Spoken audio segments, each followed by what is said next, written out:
ভাই যদি শিক্ষা উপদেষ্টার পদত্যাগ না করা হয় আমরা সবাই টাকা তুলে শেখ হাসিনার আবার বাংলাদেশে আনবো। শেখ হাসিনা ভালো ছিল।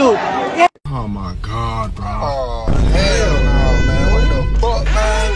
Get your ass on, boy. You get your goddamn ugly. মাইলস্টোনের বিমান দুর্ঘটনাকে কেন্দ্র করে শিক্ষার্থীরা সচিবালয়ের সামনে আন্দোলন করতেছে। এক পর্যায়ে সচিবালয়ের গেট ভেঙে তারা ভিতরে ঢুকে গিয়েছে। ভিতরে ঢুকে এবং আসিফ নজরুল সহ অনেককে অবরুদ্ধ করেছে। এই যে ঘটনাটি ঘটনা হচ্ছে বা এই ঘটনাগুলো ঘটতেছে, এটা কি আসলে বিশ্বাস হয় আপনার? যারা আসলে আন্দোলনরত অবস্থায় যারা প্রকৃতপক্ষে মাইলস্টোর ঘটনার একটা সুষ্ঠু তদন্ত চায় তারা এই কাজগুলো করছে? আমি বলবো কখনোই না। যারা এখানে একত্রিত হয়েছে, কিছু মানুষ আসে আবেগে এখানে এসেছেন, আন্দোলনে তারা যুক্ত হয়েছেন, কিন্তু অধিকাংশ মানুষই বা শিক্ষার্থীরাই তারা যারা আসলে আমি বলতে চাই এখানে হয়তো অনেকে তামাশা বলতে হবে, তারা আসলে এই সরকারকে চায় না, বরং সরকারকে বিপদে ফেলতে চায়। আচ্ছা বলেন তো, উত্তরা বিমান দুর্ঘটনার সাথে সরকারের কি সম্পর্ক রয়েছে? সরকার কি এটা ঘটিয়েছে? এটা কখনো মনে হয়? মনে হয় না। আমার ব্যক্তিগতভাবে মনে হয় না। সরকারের দুর্বলতা আছে, কিন্তু সরকারের দুর্বলতা থাকার কারণে যদি আপনি সচিবালয়ের গেট ভেঙে সচিবালয়ের ভিতরে ভাঙচুর করেন, এতে কি এই ঘটনার কোনো রকমের এই কোনো সুষ্ঠু একটা ব্যবস্থা হবে? হবে না। তাহলে কেন এটা করা হচ্ছে? সম্পূর্ণ উস্কানি এবং সম্পূর্ণ শিক্ষার্থীদেরকে লেলিয়ে দেওয়া হচ্ছে। শিক্ষা উপদেষ্টা পদত্যাগ, শিক্ষা উপদেষ্টা কেন পদত্যাগ করবে?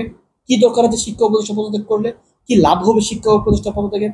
আমি তো মনে করি যদি কোনো দুর্বলতা থেকে থাকে তাহলে রয়েছে বিমান বাহিনীর, রয়েছে ওই শিক্ষা প্রতিষ্ঠানের।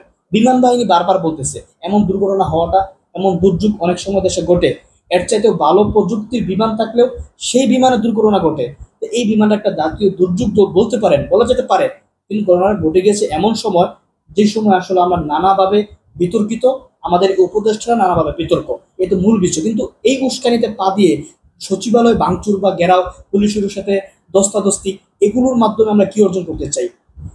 একটা অভিযোগ উঠেছে যে তারা লাশ চুরি করেছে। আচ্ছা, লাশ চুরি করেছে, এটা কি কোনো আমার কেন চুরি করবে লাশ বলেন তো? আপনার লজিককে বলেন, লাশ কেন চুরি করবে? লাশটি সরকার চুরি করে, তাহলে কি এটা প্রকাশ পাবে না? দেশের মানুষ বা যাদের সন্তান মারা গিয়েছে তারা কি বলবেন আমার সন্তান মারা গিয়েছে?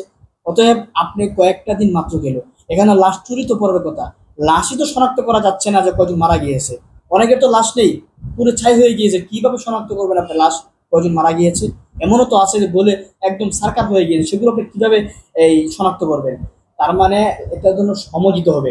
উপদেষ্টার পদত্যাগ, সচিবালয়ে ঘেরাও, সচিবালয়ে ভাঙচুর, এগুলোর মাধ্যমে কিছুই হবে না। শুধুমাত্র আমি বলবো যে এই যে তদন্তগুলো করা হচ্ছে এগুলো বেগমান করবে এবং দেশটা একটা অস্থিতিশীল জায়গা চলে যাবে। ইতিমধ্যে দেখতেছেন যে ওই আন্দোলন সচিবালয়ে একজন বলেছে হাসিনাকে আমরা ফিরিয়ে নিয়ে আসবো, হাসিনা এর চেয়ে ভালো ছিল। এমন হাসিনা প্রেমী অনেকেই আন্দোলনে আছে যারা এখানে করতেছে।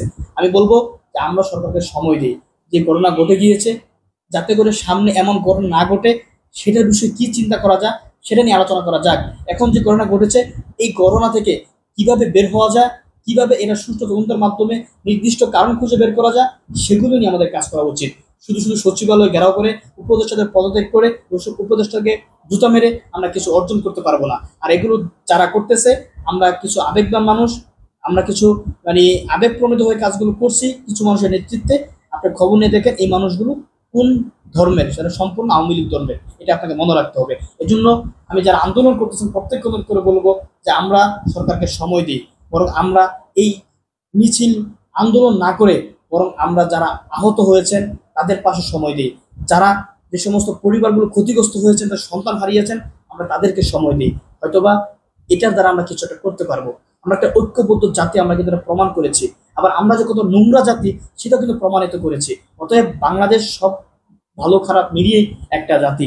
রক্ত লাগবে বলে যখন স্লোগান বা ঘোষণা দেওয়া হয়েছে, শত শত শিক্ষার্থী যুবক তারা রক্ত দেওয়ার জন্য লাইন ধরে দাঁড়িয়ে গেছে।